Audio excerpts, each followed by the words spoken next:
नमस्कार विद्यार्थियों, आज हम करेंगे लेसन नंबर 8। लेसन नाम है पर्यावरण और प्राकृतिक संसाधन। तो विद्यार्थियों करते हैं बात पर्यावरण की। पर्यावरण का मतलब क्या होता है? परि प्लस आवरण। परि का मतलब होता है ऊपरी और आवरण मतलब होता है वह आवरण जो वनस्पतियों और जीव जंतुओं को ढके हुए हैं, उसी को पर्यावरण कहते हैं। प्राकृतिक संसाधन, प्रकृति से प्राप्त मनुष्य के उपयोग के साधन। मानव जीवन का अस्तित्व, प्रगति और विकास संसाधन पर निर्भर करते हैं। आदिकाल से मनुष्य प्रकृति से अलग अलग प्रकार की वस्तुएं प्राप्त करता है। वास्तव में संसाधन क्या होते हैं? वास्तव में आप संसाधन उसे बोलते हैं जो मानव के जीवन में उपयोगी हो। जो उपयोगी नहीं है वो संसाधन नहीं होते। विश्व में पर्यावरण प्रदूषण के उत्तरदायी कारक, पहला है जनसंख्या वृद्धि। सबसे बड़ा कारण है जनसंख्या जिस हिसाब से बढ़ रही है तो प्रदूषण भी क्या है उसी हिसाब से आगे बढ़ रहा है। वनों की कटाई, हम मानव ने क्या कर दिया? वनों को लगातार काट रहे हैं, वनों को हमने बहुत कम कर दिया है। तीसरा है उपभोक्तावादी संस्कृति को बढ़ावा। अब मानव की जीवन का एक लक्ष्य है नित्य नई नई वस्तुओं का उपयोग करना, और इसी नए नए उपयोग के कारण प्रयोग के कारण क्या हो रहा है? पर्यावरण दूषित हो रहा है। संसाधनों का अत्यधिक दोहन, विद्यार्थियों एक तो होता है जितना चाहिए उतना यूज करना। वर्तमान हालत ये है जो भी संसाधन है मानव उसका दोहन कर रहा है, मतलब आवश्यकता से अधिक उसको निकाल रहा है, आवश्यकता अधिक उसका खनन कर रहा है। इससे क्या हो रहा है? वो संसाधन समाप्त हो रहे हैं। उद्योगों को बढ़ावा, लगातार उद्योग बढ़ रहे हैं और इससे क्या हो रहा है? पॉल्यूशन फैल रहा है। इसके अलावा परिवहन के साधन बढ़ रहे हैं, लगातार परिवहन बढ़ने से क्या हो रहा है? प्रदूषण भी बढ़ रहा है। पर्यावरण प्रदूषण से बचने का उपाय, पहला उपाय जनसंख्या कंट्रोल करें, मतलब जितनी जनसंख्या कंट्रोल में रहेगी पॉल्यूशन भी क्या उतना ही कंट्रोल में रहेगा। वन संरक्षण, मतलब वनों को बचाना, जो वन है उनको बचाएं और अधिक से अधिक और भी पेड़ लगाएं। इसके अलावा पर्यावरण मित्र तकनीक का उपयोग, मतलब जो भी आप उद्योग लगा रहे हो, फैक्ट्री लगा रहे हो, उसको इस हिसाब से लगाना चाहिए कि आपके पर्यावरण को नुकसान नहीं हो बल्कि फ़ायदा हो। प्राकृतिक संसाधनों का संतुलित उपयोग, और जो भी आपके संसाधन है प्राकृतिक उनका उपयोग इस हिसाब से करना चाहिए कि वो एंड नहीं हो बल्कि आने वाले समय में लोगों को और भी ज़्यादा काम आ सके। परिवहन के सार्वजनिक साधनों का प्रयोग, इसके अलावा जहाँ तक हो सके परिवहन के साधन व्यक्तिगत नहीं हो, मतलब ऐसा नहीं हो कि एक आदमी एक कार लेकर जा रहा है, बल्कि इसका ये होना चाहिए कि सार्वजनिक, मतलब ट्रेन है, बस है, टैक्सी है, इनका उपयोग होना चाहिए। इससे क्या होगा? पॉल्यूशन कम होगा। जन जागरूकता कार्यक्रम, इसके अलावा जनता को जगाने के लिए, जनता को बताने के लिए कि पर्यावरण पॉल्यूशन कम कैसे हो सकता है, ऐसे कार्यक्रम चलाने चाहिए। और अंतर्राष्ट्रीय सहयोग, मतलब पूरे विश्व को सहयोग करना चाहिए। हाँ जी।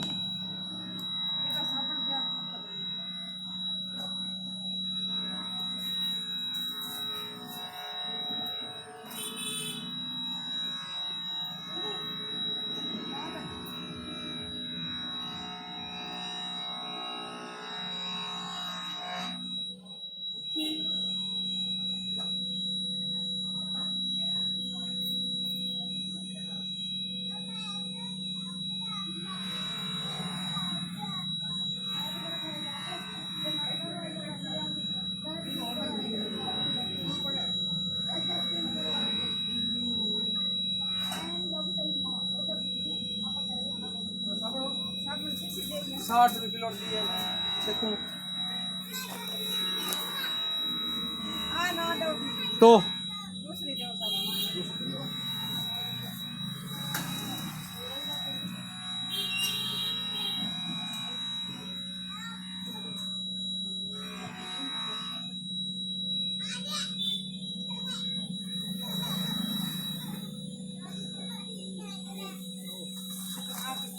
आप 75 किलो। हाँ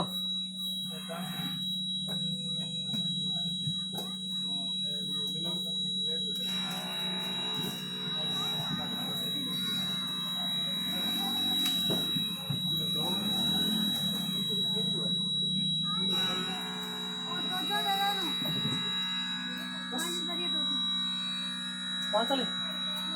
कौन सा ले? हाँ आऊँगी आऊँगी और तो और असम हम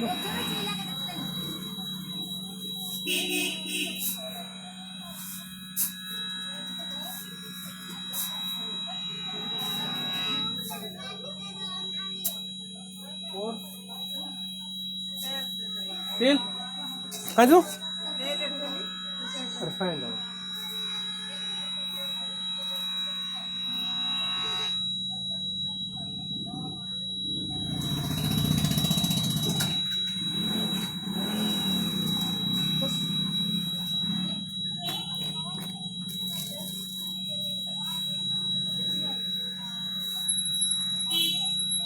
वो सुनो पे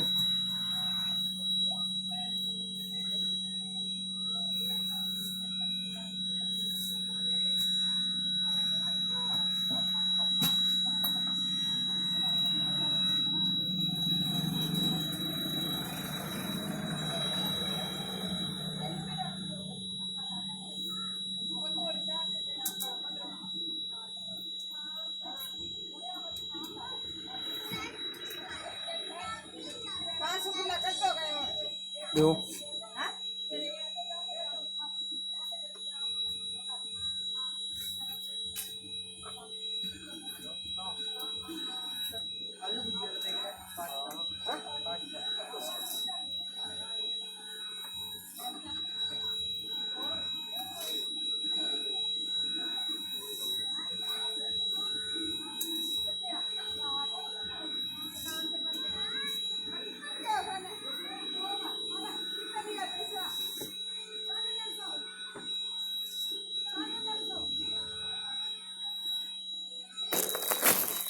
लिमिट्स टू ग्रोथ नामक पुस्तक वैश्विक मामलों में सरोकार रखने वाले एक समूह का नाम है क्लब ऑफ रोम। इस क्लब ऑफ रोम ने 1972 में पुस्तक लिखी लिमिट्स टू ग्रोथ। इस पुस्तक में बताया गया जिस हिसाब से जनसंख्या बढ़ रही है उसी हिसाब से संसाधन क्या लगातार कम हो रहे हैं। विद्यार्थी नोट करें, UNEP का पूरा नाम क्या है? यूनाइटेड नेशन इन्वायरमेंट प्रोग्राम, संयुक्त राष्ट्र पर्यावरण कार्यक्रम। रियो सम्मेलन, विद्यार्थियों ये रट लेना, 1992 में संयुक्त राष्ट्र संघ का पर्यावरण और विकास के मुद्दे पर एक सम्मेलन हुआ ब्राज़ील के रियो डी जनेरियो में। इसे पृथ्वी सम्मेलन भी कहते हैं। इस सम्मेलन में 170 देश और हजारों स्वयंसेवी संगठन और अनेकों कंपनियों ने भाग लिया था। इस सम्मेलन की क्या है खास बात?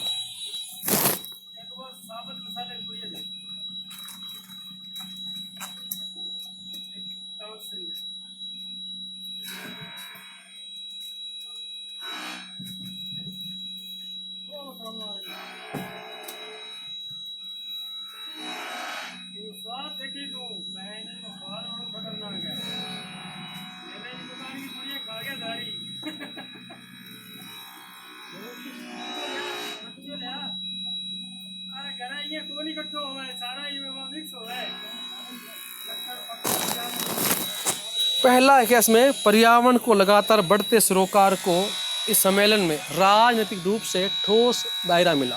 इसके अलावा इस सम्मेलन में बात सामने आई कि विश्व के धनी और अमीर देश अर्थात उत्तरी गोलार्ध के देश, गरीब और विकासशील देश यानी दक्षिणी गोलार्ध के देश, इन सभी का पर्यावरण को लेकर अलग अलग मुद्दा है, अलग अलग परिभाषा है। उत्तरी देशों को चिंता है कि ओजोन परत को नुकसान हो रहा है, ग्लोबल वार्मिंग हो रही है, जबकि दक्षिण देश हैं वो लगातार अपने देश के आर्थिक विकास की बात कर रहे हैं, पर्यावरण प्रबंधन की बात कर रहे हैं। रियो सम्मेलन में जलवायु परिवर्तन, जैव विविधता और वन संबंधी कुछ नियम भी बनाए गए हैं। इसमें एजेंडा 21 को विकास के तौर पर बताया गया है। इस सम्मेलन में टिकाऊ विकास के बारे में बात कही गई।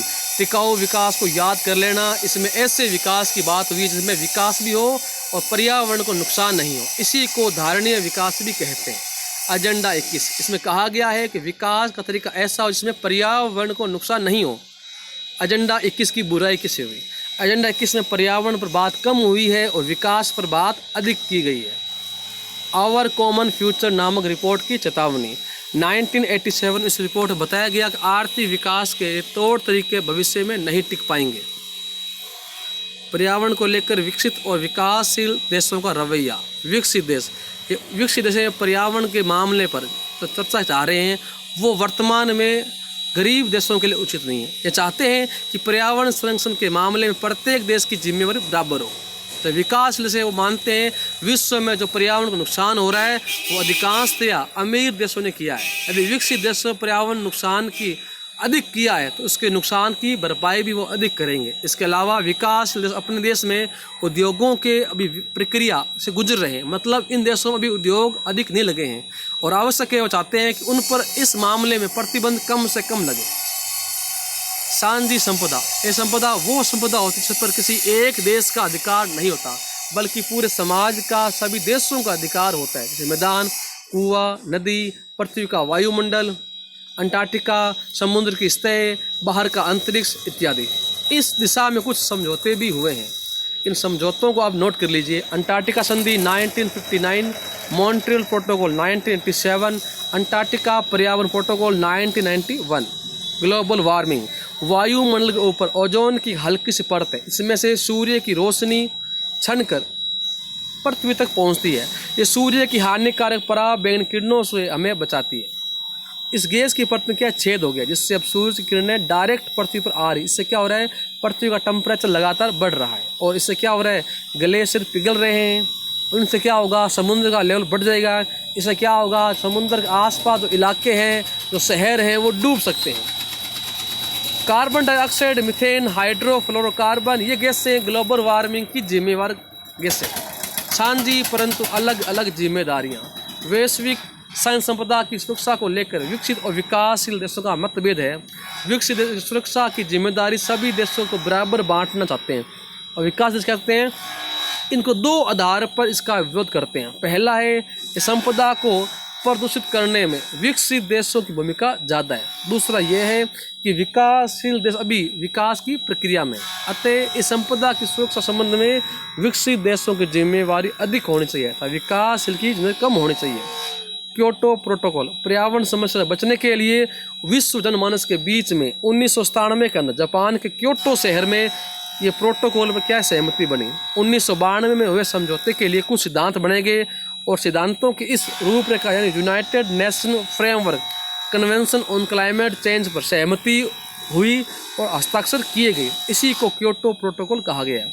भारत ने 2002 में इस पर हस्ताक्षर किए और अनुमोदन किया। भारत, चीन और अन्य विकासशील देशों को क्योटो प्रोटोकॉल की बाध्यता से छूट दी गई क्योंकि औद्योगिकरण के दौर में ग्रीन हाउस गैसों के उत्सर्जन के मामले में इनका योगदान बहुत ही कम है। औद्योगिक दौर में मौजूदा वैश्विक ताप वृद्धि और जलवायु परिवर्तन को इसका जिम्मेदार माना गया। वन प्रांतर, गांवों देहातों में कुछ ऐसी जगह होती है जिनको पवित्र मानते हैं। ऐसा मानते हैं यहाँ भगवान रहते हैं, इसलिए इन एरियाज में पेड़ों को काटते नहीं है। ये परंपरा चाहे जैसी भी हो, परंतु ये पर्यावरण को बचाने के लिए बहुत ही आवश्यक है। भारत ने भी पर्यावरण सुरक्षा के लिए अलग अलग माध्यम से अपना योगदान दिया है। पहला, 2002 में क्योटो प्रोटोकॉल पर हस्ताक्षर हुए और अनुमोदन हुआ। 2005 में G18 देशों की बैठक में विकसित देशों द्वारा की जा रही ग्रीन हाउस गैसों के उत्सर्जन में कमी पर जोर दिया गया। नेशनल ऑटो फ्यूल पॉलिसी के अंतर्गत वाहनों में साफ ईंधन का प्रयोग किया गया। 2001 में ऊर्जा संरक्षण अधिनियम पास किया गया। 2003 में बिजली अधिनियम में नवीनीकरण ऊर्जा के इस्तेमाल को बढ़ावा दिया गया। भारत में बायोडीजल संबंधी एक राष्ट्रीय मिशन कार्यक्रम भी चलाया गया और भारत सार्क के मंच पर सभी राष्ट्रों द्वारा पर्यावरण की सुरक्षा पर एक राय बनाना चाह रहा है। भारत में पर्यावरण सुरक्षा और संरक्षण के लिए 2010 में राष्ट्रीय हरित प्राधिकरण NGT की स्थापना की गई। भारत विश्व का वो पहला देश है जहां अक्षय ऊर्जा के विकास के लिए अलग से मंत्रालय भी बनाया गया। कार्बन डाइऑक्साइड के उत्सर्जन में प्रति व्यक्ति कम योगदान भारत का है। अमेरिका 16 टन, जापान 8 टन, चीन 6 टन, इंडिया सिर्फ 1.38 टन का उत्सर्जन कर रहा है। भारत ने पेरिस समझौते पर 2 अक्टूबर 2016 को साइन किए। 2030 तक भारत ने उत्सर्जन तीव्रता को 2005 के मुकाबले में 33 से 35% कम करने का लक्ष्य रखा है। COP23 में भारत वृक्षारोपण और वन क्षेत्र की वृद्धि के माध्यम से 2030 तक 2.5 से 3 मिलियन टन CO2 के बराबर सिंक बनाने का वादा किया है। पर्यावरण आंदोलन, पर्यावरण की सुरक्षा को लेकर अलग अलग देशों की सरकारें अलग अलग भागों में सक्रिय पर्यावरण कार्यकर्ताओं ने बहुत सारे आंदोलन किए, जैसे दक्षिण देशों में Mexico, Chile, Brazil, Malaysia, Indonesia, Africa और भारत में वन आंदोलन, ऑस्ट्रेलिया में खनिज उद्योग के विरोध में आंदोलन, थाईलैंड, अफ्रीका, इंडोनेशिया, चीन और भारत में बड़े बांधों का विरोध किया गया है। इसमें से भारत का नर्मदा बचाओ आंदोलन बहुत ही फेमस रहा था। संसाधनों की भू राजनीति, यूरोपीय देशों के विस्तार का मुख्य कारण यह है कि इन्होंने अपने गुलाम देशों का आर्थिक शोषण किया था। जिनके पास जितने संसाधन ज़्यादा होंगे उनकी अर्थव्यवस्था उतनी क्या होगी, मजबूत होगी। इमारती लकड़ी, पश्चिम के देशों ने जहाज़ों के निर्माण के लिए अन्य देशों के वनों पर कब्जा कर लिया ताकि उनकी सेना मजबूत हो, उनका व्यापार बढ़े।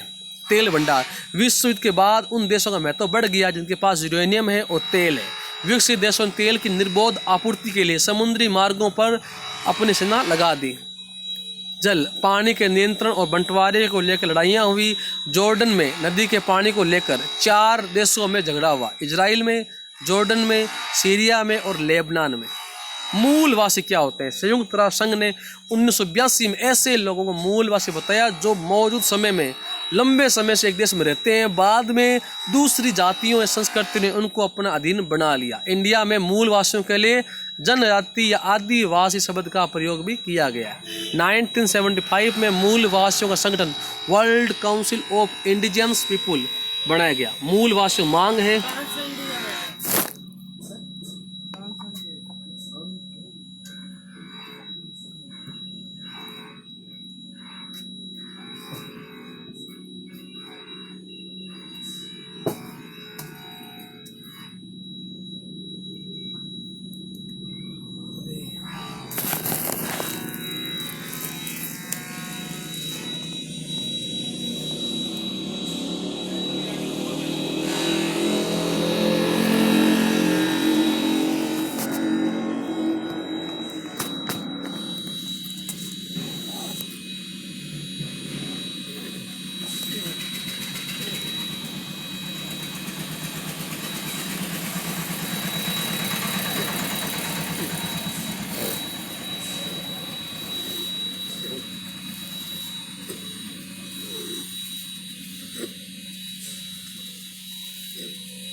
इनके मुख्य मांग इन्हें अपने अलग से पहचान रखने वाला समुदाय मांग। दूसरी, ये आज़ादी के बाद चली आ रही परियोजनाओं का उनके विस्थापन और विकास की समस्याओं पर भी ध्यान दिया जाए। तो विद्यार्थियों, इस तरह अपना 8वां पाठ भी अपना पूरा हो चुका है। पूरी कोशिश आपकी एग्जाम से पहले सभी लेसन को हम बढ़िया कराएंगे विद्यार्थियों। तो वीडियो पसंद आए लाइक कीजिए, कमेंट कीजिए, शेयर कीजिए और अभी तक आपने हमारे चैनल को सब्सक्राइब नहीं किया है तो अभी फटाफट कर लीजिए। धन्यवाद।